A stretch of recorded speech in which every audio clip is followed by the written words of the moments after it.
नमस्कार से मेरा नाम अशोक यादव एडवोकेट और मैं आप सभी के लिए लीगल एडवाइस वीडियोस अपलोड करता हूं जो कि आप सब लोग उसको लाइक करते हैं, पसंद करते हैं, शेयर करते हैं और सब्सक्राइब भी करते हैं। अब तक नहीं किया तुरंत करिएगा और दूसरे लोगों तक भी जानकारी को जरूर शेयर करिएगा।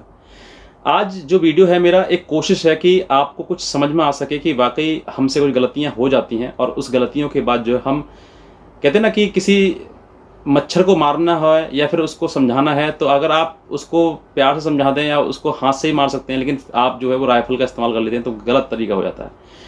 कुछ महिलाएं जो है वो गुस्से में आकर, क्रोध में आके बहुत सारा केस कर देते हैं पति के ऊपर, चाहे वो सेक्शन 498 हो, मेंटेनेंस हो, डीबी हो, 354 हो, 376 हो।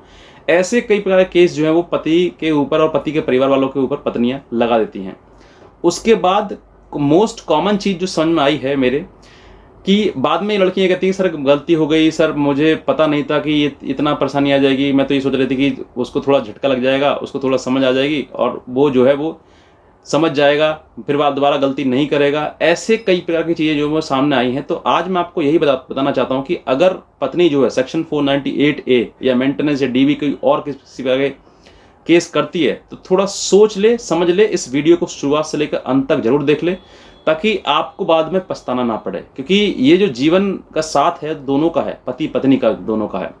किसी भी प्रकार की कोई गलती होती है तो उसको थोड़ा सोचिए, समझिए, थोड़ा समय दीजिए। अगर समय से पहले पैनिक होकर अगर आप किसी चीज़ का गलत इस्तेमाल कर लेते हैं, क्योंकि महिलाओं के पास कानूनी अधिकार है, तो उनका इस्तेमाल अपनों पर नहीं किया जाए। अगर आप अपने पति पर, पति के परिवार वालों पर इसी कानून का इस्तेमाल का मतलब दुरुपयोग करोगे आप, तो वो परिवार आपको कभी स्वीकार नहीं करेगा। बाद में आप चाहे आपका जीवन खराब हो, कहते हैं ना, एक बार मन को ठेस लग जाती है कि इस पत्नी ने हमारे साथ में इस तरीके किया।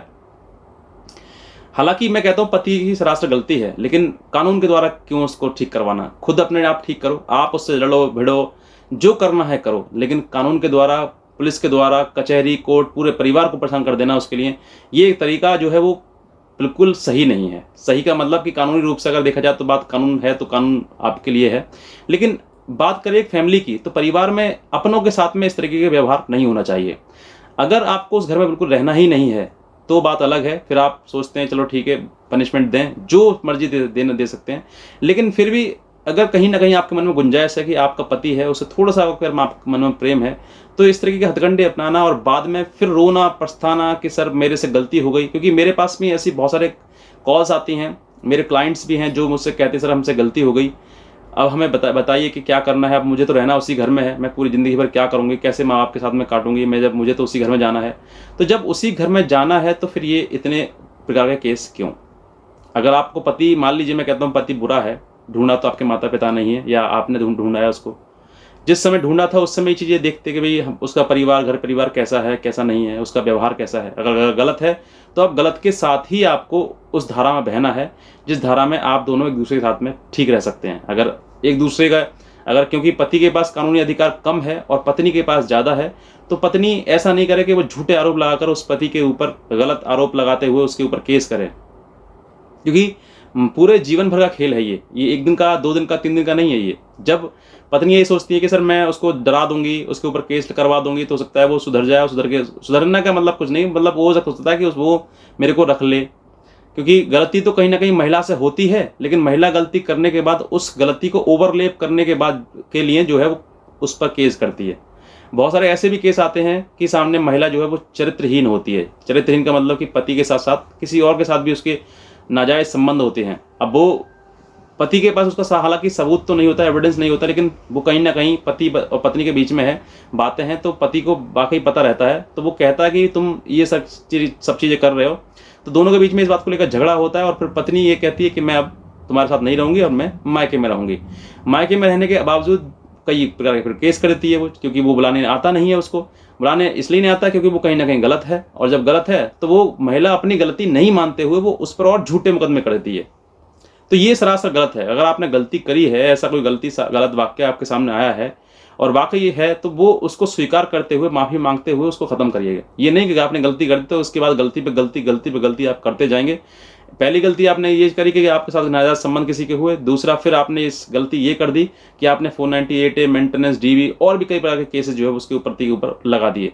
तो अब सोचकर देखिए, जो इंसान बुराई से दब रहा है, झुक रहा है और वो परेशान है और उसको और ज़्यादा परेशान आप किए जा रहे हैं, तो कैसे एक दूसरे के साथ आप संबंध बना सकते हैं या फिर जीवन बिता सकते हैं।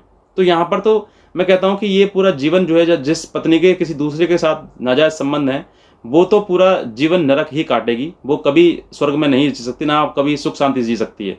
वो दूसरे को भी नहीं जीने देगी और खुद भी नहीं जिएगी, क्योंकि उसके अंदर वो कहते हैं ना कि जो महिला को बार बार कहीं और जाने का मन हो तो फिर वो महिला नहीं रुक पाती है। तो वो, हालांकि मुझे किसी के लिए उद्देश्य नहीं है कि मैं किसी के लिए गलत कहूँ, लेकिन पर यह है कि जहाँ पति को चीज़ सामने आ जाती हैं और किसी बार उसके सामने वो चीज़ आ रही हैं, तो पत्नी को माफ़ी मांगनी चाहिए, ना कि उसके ऊपर लड़ना चाहिए, उससे उलझना चाहिए।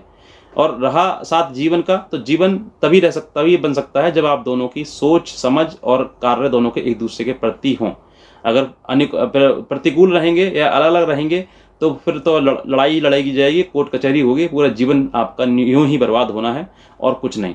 तो पत्नियों से मेरा यही है कि अगर आपको पछतावा हो रहा है कि बाकी मैं कहीं गलत डिसीजन ले लिया है, गलत FIR को कर दी है, तो उसको आज ही सुधारने की कोशिश करें। और कोशिश करने के साथ साथ में मन को ये समझाएं कि मेरा पति है, अगर रखेगा रखेगा, नहीं रखेगा नहीं रखेगा, लेकिन मुझे केस कोर्ट कचहरी से कोई लेना देना नहीं है। क्योंकि कोर्ट को कचहरी केस में सिर्फ और सिर्फ परेशानी मिलेगी आपको। मैं कहता हूँ पूरी लाइफ, जीवन भर आप लड़ लीजिए, कोई किसी को सजा पनिशमेंट नहीं दिला पाएगा। बस सिर्फ और सिर्फ ये है कि आप पूरा जीवन अपना यूं ही बर्बाद करेंगे और समय पैसा सब बर्बाद कर बैठेंगे, और बाद में आपको मिलेगा कि भाई हम एक दूसरे के साथ रह ही नहीं पाए। एक दूसरे के साथ रहने के लिए आपको एक दूसरे को समझना होगा, और समझने के साथ साथ में एक दूसरे की बात माननी पड़ेगी। अगर पत्नी अपनी चलाएगी या अपने अकॉर्डिंग चलेगी वो, तो नहीं चल पाएगा परिवार। पति पत्नी दोनों एक ही गाड़ी के पहिए हैं और उनको दोनों को एक ही दिशा में चलना होगा। अगर दोनों अलग चलेंगे तो फिर तो जीवन आपका कोर्ट कचहरी में घिसने वाला है, कटने वाला है, और कुछ नहीं। ज़्यादातर गलतियां जो आजकल पत्नियों के सामने आ रही हैं, क्योंकि नीचे lower court, high court, supreme court तक डेली कहीं ना कहीं जजमेंट या कहीं ना कहीं वर्डिक्ट कोई पास कर ही रहा है लगातार, और इसी दौरान जो है वो कहीं ना कहीं आप देखेंगे तो कोर्ट में भी महिलाओं का हुजूम लगा रहता है हर जगह पर, और कहीं ना कहीं कोर्ट में ही भी महिलाएं हर जगह छोटी छोटी बात पर घरेलू हिंसा चीज़ें कर देती हैं। तो मेरा उद्देश्य इस वीडियो बनाने का सिर्फ यही था कि अगर आप केस ये कर रही हैं तो एक बार सोचें समझें, बहुत सोचने के बाद कि मुझे उस घर में रहना है नहीं रहना। अगर आपने केस कर दिए तो आपके चांसेस सिर्फ 1% रह जाते हैं उस घर में दोबारा घुसने के। और अगर आपने केस नहीं किया और आप घर पर बैठी हैं तो बैठे रहिए, एक दिन ऐसा समय आएगा कि वो परिवार जो है आपको स्वीकार कर लेगा हमारी बहू ने कुछ नहीं किया। क्योंकि अच्छाई आज न तो कल सामने आती ही आती है। बुराई बहुत जल्दी आ जाती है, लेकिन अच्छाई भी सामने आती है। तो उसको आपको समझना है। और साथ साथ में ये वीडियो अगर आपने देखा तो शुरू से जरूर देखें और शेयर जरूर करें दूसरे पति पत्नियों के लिए, ताकि और भी इस वीडियो से कुछ सीख पाएं और अपना जीवन को अच्छा बना पाएं। तो आज का वीडियो में आपसे बहुत धन्यवाद।